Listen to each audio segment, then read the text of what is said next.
There's something I want to talk to you about today that most of us were never taught to question: guilt, shame, and how deeply they've been wired into us, especially in the Jamaican culture. Welcome back to the channel where truth is spoken, healing is honored, and growth is the mission. Welcome to Family Focused, the Healing the Roots movement.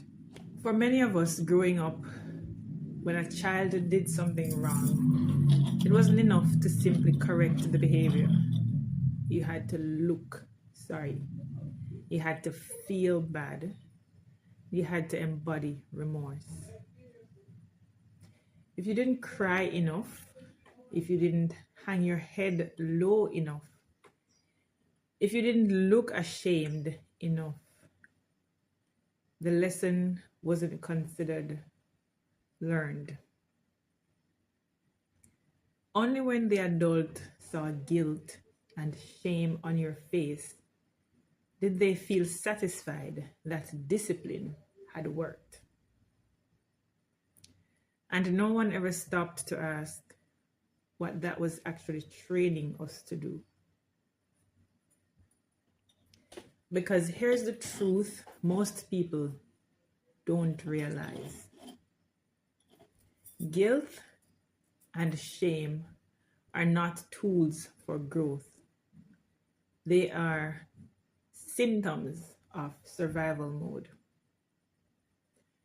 When guilt and shame activate in the body, your system doesn't move toward learning. It moves toward self-protection. Your brain shifts from creativity to threat detection, from possibility to avoidance, from vision to fear. And once that happens, your ability to create shuts down. You see this everywhere. A person in survival mode can stand in a kitchen with a few simple ingredients and see nothing. No ideas, no combinations, no creativity. But put that same person in a calm, regulated state, and suddenly those ingredients become a meal. It's the same with money, the same with opportunity, the same with life. Survival mode doesn't take away resources. It takes away perception. And this is where guilt and shame do the most damage. They don't correct behavior, they collapse imagination. They don't build character, they shut off agency. That childhood conditioning follows us into adulthood. We make a mistake in business, and instead of adjusting strategy, we punish ourselves. We feel behind in life, and instead of exploring options, we sink into self-judgment. We feel pressure, and instead of creating solutions, we freeze. Not because we're incapable, but because our nervous system learned a long time ago that mistakes equals danger. And when the system feels unsafe, it simply cannot create. Creativity is not a moral trait. It is a state-dependent function. You don't become resourceful by shaming yourself into action. You become resourceful when your system feels safe enough to explore.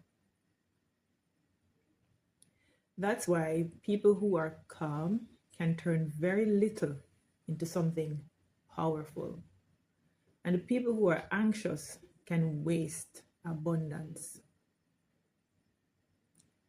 Same environment, same resources, different internal state. So if you've been stuck, if you've been unable to see options, if you feel like life has narrowed around you, it doesn't mean there's something wrong with you. It doesn't. It means you're in survival mode. And the survival mode doesn't make you weak. It makes you blind.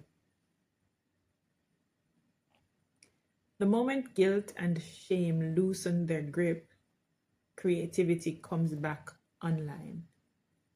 Not because your life changed, but because your system finally felt safe enough to see. You know how it is always said, I think it's a Bible verse or something that says, you remove the scale from your eyes. Yeah. So when you shift from survival mode into living and thriving mode, everything changes.